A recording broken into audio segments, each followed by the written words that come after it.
de los factores de riesgo asociados, tenemos que las pacientes que son nulíparas, que tienen antecedentes de enfermedad renal, pacientes que tienen antecedentes previos de diabetes mellitus, la edad avanzada, las pacientes que son mayores a 40 años, enfermedad autoinmune, embarazo múltiple, nivel socioeconómico bajo, obesidad, historia familiar o personal de preeclampsia, inmunización, hipertensión arterial primaria, o sea, antecedentes previos, el periodo intergenésico, ya que tengo un embarazo previo y el actual ya sea 10 años después, enfermedad trofoblástica y síndrome antifosfolípido. Dentro de esto, el más importante, lejos, sería la historia personal de preeclampsia. Una paciente que tiene una preeclampsia previa, lo más probable es que curse con una nueva preeclampsia. Y también son lo que es el antecedente previo de diabetes y obesidad. Dentro de la clasificación de estos síndromes, tenemos lo que se clasifican en 4, que son la preeclampsia, la hipertensión arterial crónica, la hipertensión arterial crónica acompañada con preeclampsia, y la hipertensión gestacional. Dentro de la preeclampsia, tenemos que por definición es la hipertensión más una proteinuria que es mayor a 300 miligramos en la orina en 24 horas.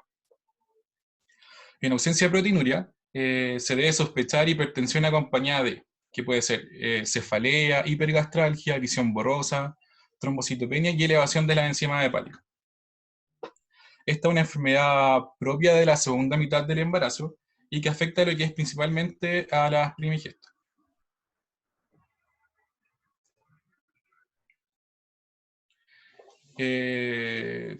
Podemos dividirlos también en dos entidades, lo que es la preeclampsia temprana menor a 34 semanas o la tardía mayor a 34 semanas. También aparece como 30, menor a 30, mayor a 30, pero digesta, no sé si, pero menor a 34, mayor a 34. ¿Por qué Las crees menores que a es tan 34, importante la edad gestacional en determinar las dos tipos de preeclampsia? ¿Qué importancia tiene limitarla en 30 o en 34? ¿Alguien le puede ayudar a Nicolás? Una por la madurez pulmonar del feto y otra porque cuando se presenta a más temprana edad gestacional la preeclampsia, se espera que tenga un peor pronóstico materno-fetal. Justamente, ese es el punto. El King College, con los resultados que más adelante yo creo que Nicolás va a nombrar, mostró el estudio de que las pacientes, de hecho, si ustedes entran a la página del Fetal Medicine, van a encontrar los criterios para determinar el riesgo de una preeclampsia tanto precoz como tardía. Ahí si quieren hacer el ejercicio ahora que colguemos, métanse en la página del Fetal Medicine y se van a encontrar con que hay unas maneras de calcular los riesgos de tener una paciente con preeclampsia precoz y una paciente con preeclampsia severa. Y lo que dijo Sharon es verdad, o sea, el punto importante a determinar en este caso es la mortalidad materno-perinatal que esto brinda, como lo señalaba Nicolás al inicio de la charla. No es lo mismo tener una interrupción de un embarazo a las 34 semanas, donde asumimos que ya la paciente ha tenido la posibilidad, ese paciente, de generar cierta madurez en el alveolo fetal, con la producción de surfactante pulmonar, a tenerla en una paciente menor a las 34 semanas, que desafortunadamente no tiene ni un peso adecuado ni una madurez pulmonar adecuada para subsistir afuera. Ahora, todo esto también está directamente relacionado con los equipos de atención en salud, llámese equipos de neonatología y equipos de unidad de cuidado intensivo neonatal, porque de acuerdo a los recursos que existan en cada país, ahí podemos determinar también la morbimortalidad, pero si hablamos a nivel global, ese es el...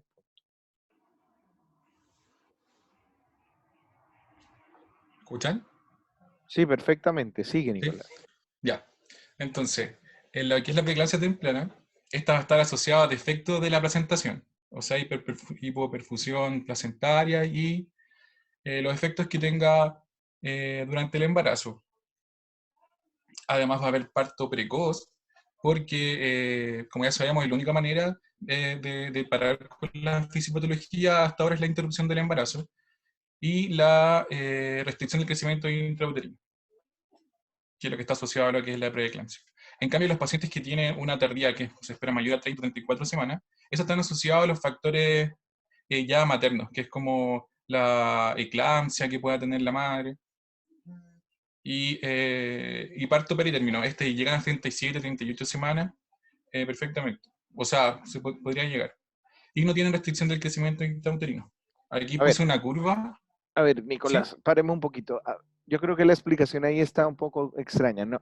La preeclampsia fisiopatológicamente, desde su inicio hasta todo el tiempo, ya sea que sea menor a 34 semanas o mayor a 34 semanas, siempre se va a deber a defectos en la implantación placentaria.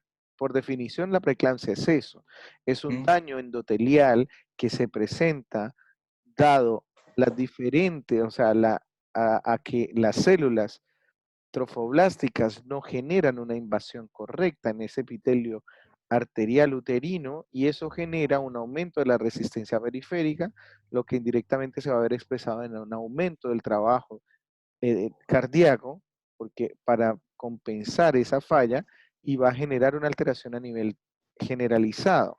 Da lo mismo, o sea, da lo mismo si es tardía o no es tardía, porque el daño es inicial, eso lo estamos viendo a nivel de la placentación. Probablemente lo que tú quieras decir es que las preeclampsias tempranas se deben a efectos más severos, pero no es que en la mayor a 34 semanas no haya efecto endotelial, no haya defecto Ah, endotelial. claro. En ambas el defecto está instaurado. Está ya. En ambas hay daño. Lo que pasa es que las mujeres que llegan muy probablemente a hacer una preeclampsia tardía son aquellas que asocian la preeclampsia, es decir, a otros factores de riesgo, ¿ya? Pero no es que, si estamos hablando de preeclampsia, hacia detrás estamos hablando de daño endotelial. Ahora, no necesariamente podemos decir que aquellas pacientes que tienen preeclampsias tardías no presentan retardo del crecimiento fetal. Algunas pacientes van a presentarlo igual. El tema es que llegan a ser tardías porque probablemente no es un daño completo, la intensidad del daño endotelial y de la alteración en la invasión trofoblástica no es tan grave, no es tan seria como en las pacientes que tienen estas preeclampsias tempranas, ¿ok? Y por eso es que uno mide el riesgo, pero no significa que una preeclampsia tardía sea más, porque ahí era donde caíamos en el error antiguamente de llamar la preeclampsia leve, preeclampsia moderada y preeclampsia severa. Ahora solo tenemos preeclampsia severa y preeclampsia moderada, no hay preeclampsia leve.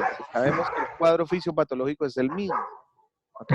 Si ustedes ven en la clasificación antigua, que en un manual de la Universidad Católica, hablamos de preeclampsia leve, preeclampsia moderada y preeclampsia severa, y hablábamos de manejo ambulatorio y de manejo hospitalario de las preeclampsias. Ahora eso no es real, o sea, el manejo de la preeclampsia es uno solo, ¿ok? Entonces, no quiero que hagan esa distinción con respecto al punto de vista fisiopatológico porque es el mismo. La diferencia entre las no es lo mismo. Doctor, Dígame. aprovechando ya el tema, en la fisiopatología, dentro de la fisiopatología, indican algunos estudios, sobre todo de JAMA, que indican que hay ateromas además dentro de la isquemia que se genera, considerando la fisiopatología de la preeclampsia. Y quería consultar qué causaba eso o qué efecto podría tener y si tiene que ver con la restricción del crecimiento. ¿Quién está hablando? ¿Cristian? Sí, Cristian. Hola, Cristian. Sí, mira, tú sabes que en el ciclo de la L-arginina a nivel endotelial, cuando tú tienes un daño generalizado del endotelio, obviamente las concentraciones de oxígeno vasculares van a estar disminuidas y la perfusión que hay en ese vaso que tiene daño endotelial no va a ser la misma que la de un vaso sano. Ahora bien, por eso es que la obesidad, la diabetes y otros cuadros patológicos exacerban la posibilidad de tener una preeclampsia porque alteran la liberación de todas estas sustancias y la migración de las células del sitio y del sinsitio trofoblasto que finalmente son las que se activan para producir la placenta. Estamos hablando Ujú. en la primera fase de la placentación, cuando hay la migración y la formación de las vellosidades primarias. Entonces, claramente hay un espacio, o por llamarlo así, ese espacio coriodecidual que estamos formando cuando estamos invadiendo para que se produzca esa vellosidad, no va a tener la misma perfusión y la misma concentración de oxígeno. Luego, los elementos proangiogénicos de esa placenta van a verse alterados en su concentración y eso es lo que hace que haya una placenta patológica en este caso, ¿ya? A su vez, esa Perfecto. reacción, ustedes saben que una mujer no embarazada tiene ciertas respuestas a las catecolaminas a nivel vascular, ¿no es cierto? Adrenalina y Claro. noradrenalina. Y esos receptores pierden la sensibilidad en la mujer embarazada.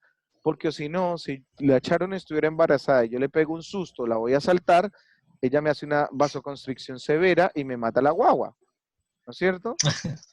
No podría.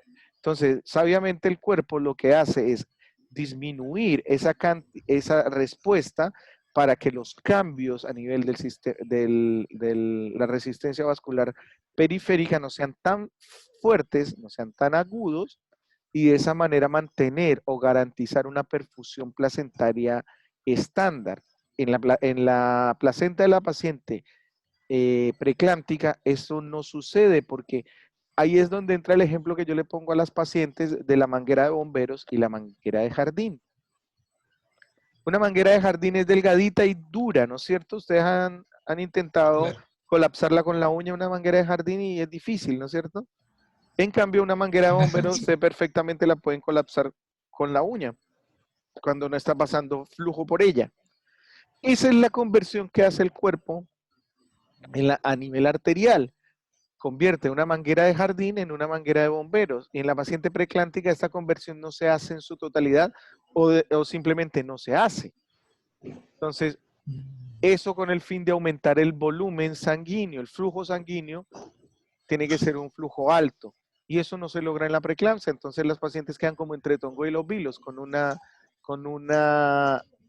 resistencia de ese vaso aumentada, lo que impide el paso de la sangre de forma importante, y ahí se genera la congestión vascular, lo que va a generar posteriormente el daño en la función, no solo en la función renal para generar la pérdida de proteínas por la orina, sino también va a generar congestión hepática, congestión y edema cerebral, que posteriormente se van a ver reflejados en la eclampsia y en el posterior síndrome de HELP, ¿cierto? Ya, claro. Eso básicamente. No sé si contestes tu pregunta, Cristian. Sí, es que además algunos estudios indicaban que aparecían placas de ateroma en los vasos capacitantes cerca de la placenta. Claro, es que eso tiene que ver todo. Ahora, y por eso es que también se mueren las guaguas y se restringen, porque esas microplagas, bueno, si estamos hablando de un vaso que tiene poca capacidad, aparte tiene bajas concentraciones de oxígeno, la migración de células procoagulantes y proinflamatorias es mucho mayor y se van a generar microtrombos, lo que hace una insuficiencia a nivel de los cotiledones y las vellosidades, y eso va a hacer que la placenta sea una placenta fome que no vaya a entregar la cantidad de oxígeno adecuada, y obviamente pues esa guagua con bajas concentraciones de oxígeno nos va a generar un retardo del crecimiento fetal. Ah, ya, ya.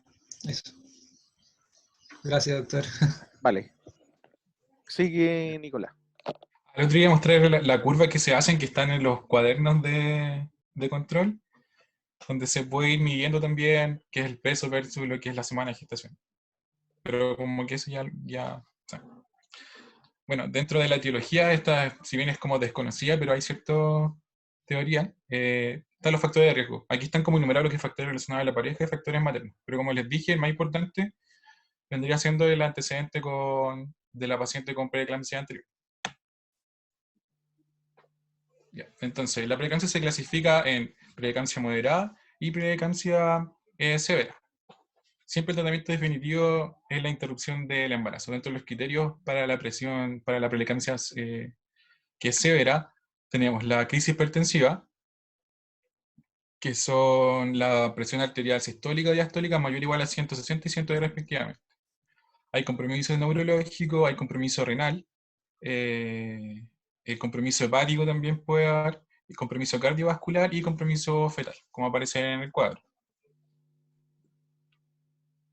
La eclampsia vendría siendo la forma que es más severa de la preeclampsia, ya que hay un alto riesgo de lo que es materno y fetal, y se presenta también por la fisiopatología, que es el daño endotelial, el vasoespasmo provocan un cuadro convulsivo, y este puede llegar o puede ser un coma en ausencia de una patología neurológica previa. Y el manejo actual de la preeclampsia, lo que sí ha disminuido harto la frecuencia de las crisis hipertensivas, o sea, de las crisis convulsivas. Y existen signos y síntomas que permiten predecir, o son los signos predictivos de eclampsia, que se da solo en un 50% de los casos, pero igual hay que tenerlo como estar atento ahí, que son la cefalea intensa, los reflejos osteotendíneos y exaltados, cambio en el estado de conciencia, hipergastralgia y o dolor del hipocondrio derecho. La hipertensión arterial crónica, esta se les va a considerar a las pacientes, que son 3 casos: las que tienen el antecedente ya previo de hipertensión, las que se les detecta antes de las 20 semanas, y a las que permanecen hipertensas luego del puerperio, pero pasadas las 6 semanas. La hipertensión crónica primaria o la esencial, esta se da en el 90% de los casos, y es la que surge a la primaria, la esencial, que no tiene causa identificable. Las secundarias de la de causa conocida, las más frecuentes son enfermedades renales, autoinmunes, endocrinas, aórtico o freocromocitoma.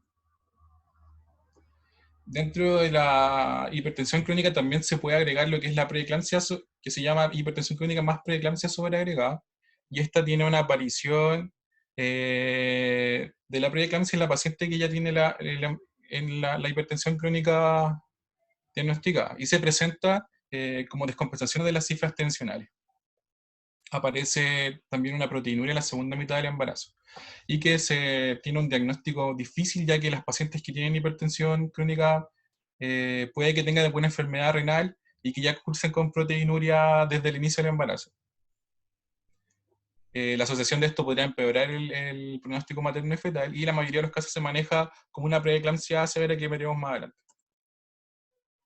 La hipertensión gestacional es el desarrollo de la hipertensión sin proteinuria durante la segunda mitad del embarazo. Se define así. Y que es especialmente en el tercer trimestre, aunque igual podría darse en el segundo. Y no en una paciente que ya es previamente normotensa. La hipertensión podría evolucionar a una preeclampsia en los casos que aparece antes de las 30 semanas. Y puede desaparecer en el puerperio, lo que se llama hipertensión transitoria. Puede persistir. Para un poquito, Nico, que hay algo importante que quiero que tengan en mente. Actualmente nosotros estamos buscando, como clínicos tratantes de síndromes hipertensivos del embarazo, cuáles son los factores de riesgo que nos permiten predecir que una paciente puede llegar a tener una preeclampsia. Y ojo con eso, porque nosotros estamos hablando de unos factores de riesgo clínicos, ojo que estoy hablando de factores de riesgo clínicos, no paraclínicos, que nos podían llegar a predecir más o menos el 30%, que no es menor, el 30% de esas pacientes, el 30% de estas pacientes con preeclampsia, ¿ok?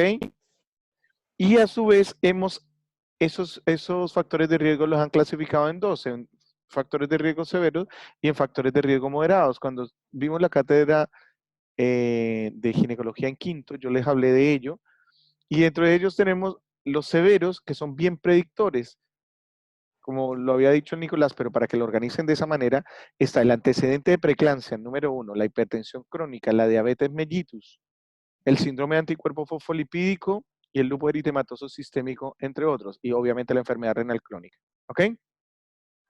Esos son factores de riesgo severo. Y los moderados son la nuliparidad o edad mayor a 40 años, un periodo intergenésico mayor a 10 años, índice de masa corporal mayor a 35, y uno que ha ido apareciendo importantemente es el síndrome de ovario poliquístico, con o sin historia de preeclampsia familiar, y el embarazo múltiple. Si con eso nosotros, con esos dos, pudiéramos relacionar esos factores de riesgo clínicos con marcadores bioquímicos, estaríamos casi que llegando a un 60 a un 75% de la predicción de preeclampsia. ¿Ok? Entonces, acuérdense que tienen que saber que hay marcadores bioquímicos del tipo proangiogénico y antiangiogénico. ¿Ok? Que eso no es algo de la ciencia ficción, no es algo de la pirulín pirulasa, eso es algo que ya estamos y que gracias a Dios tenemos aquí en Chile. Entonces, de los factores proangiogénicos que ustedes deben conocer son el factor de crecimiento placentario y el factor de crecimiento endotelial. ¿Ok? Esos dos son los proangiogénicos que, como ustedes ya saben, desde el punto de vista fisiopatológico, los vamos a encontrar disminuidos, ¿no es cierto? Y los que vamos a encontrar aumentados, que son la SFLT1 o el factor soluble ligado a la tirosinquinasa y el factor soluble la endoglina. Y la PAPU-A, ¿no es cierto? O la proteína papa, que conocen con ese nombre. ¿Lo habían leído? Sí, Perfecto. Esas dos cosas sí. ya nosotros nos dan una posibilidad de predicción de riesgo de un 75%. Y nos quedaría lo último, que no es que sea lo último, sino que no, quedaría lo último en orden, pero no en importancia, que es el Doppler de las arterias uterinas, que Nicolás más adelante lo va a tratar. Entonces, no miren tan a huevo los factores de riesgo, porque los factores de riesgo son importantes desde el punto de vista de prevención. Por eso, ¿y por qué les hago énfasis en eso? Porque ustedes son los que van a ver a esa señora gordita en el programa de crónico, a la hipertensa, a la diabética, o simplemente a la gordita poliquística que se quiere embarazar y va donde usted, doctor, lo que pasa es que yo quiero saber si soy estéril. Entonces ustedes tienen que ser enfáticos en decir que la disminución del índice de masa corporal mejora la posibilidad de no tener un síndrome de hipertensión del embarazo, llámese preeclampsia o hipertensión crónica, como lo quieran llamar, si mejoramos ese tipo de factor de riesgo. ¿Ok? Esa era la interrupción. Sigue, Nicolás. Ya. Bueno, ¿Doctor? entonces si la hipertensión Dime, antes de la ¿quién habló? sección, ¿Sharon? Dime. Sí. Lo que pasa es que estaba leyendo que últimamente igual se ha estado estudiando bastante los factores de riesgo paterno Sí. frente a la preeclampsia y que incluso se dice que uno de los factores que puede ayudar es aumentando las relaciones sexuales con, obviamente, la pareja con la que se va a tener el bebé, ya que se expone más a los antígenos paternos y podría prevenir o ser protectivo frente a la preeclampsia. Mira, no es una relación, no es una, hasta este momento es un factor de riesgo, claramente. Está determinado como un factor de riesgo de acuerdo a la reacción que tiene la paciente frente al líquido seminal del marido. Pero o sea, se nombra como factor de riesgo, pero no se ha determinado desde un punto de vista real que tenga mayor utilidad en la prevención de preeclampsia. O sea, sí está escrito en varios estudios, está escrito como tal, pero no se ha mostrado como un factor de riesgo a corregir de forma precoz. ¿Ok? Perfecto. Sigue, ya, Nico. si la hipertensión antes de las 6 semanas se conoce hipertensión transitoria, y si esta continúa, ya hablamos de hipertensión crónica. En la forma pura, la hipertensión gestacional no se asocia a un aumento de la mortalidad perinatal ni a la disminución del peso, causando una disminución del peso en los recién nacidos. El manejo de este va a ser expectante hasta las 40 Muchachos, se semanas. va a cortar la transmisión. Si se corta, nos volvemos a conectar, ¿ya? Porque queda menos Ya. de un minuto para que se caiga. Ya llevamos 40 minutos Entonces, en este bla bla. si no Sigue. se presenta una evolución previa a lo que es la preeclampsia, y el 30% tiene el riesgo ya de desarrollar a hipertensión crónica a futuro, que igual es alto. Dentro tenemos aquí la clínica, que son los cuadros que cursa cada uno de ellos, que es un resumen en general de los 4 síndromes. No sé si lo digo. Y Idealmente, claro que sí. ya, se va a cortar ya, la variedad. Entonces, Ya, igual esto ya lo dije desconectémonos al tiro y nos anteriormente. volvemos a conectar, ¿ya? Ya.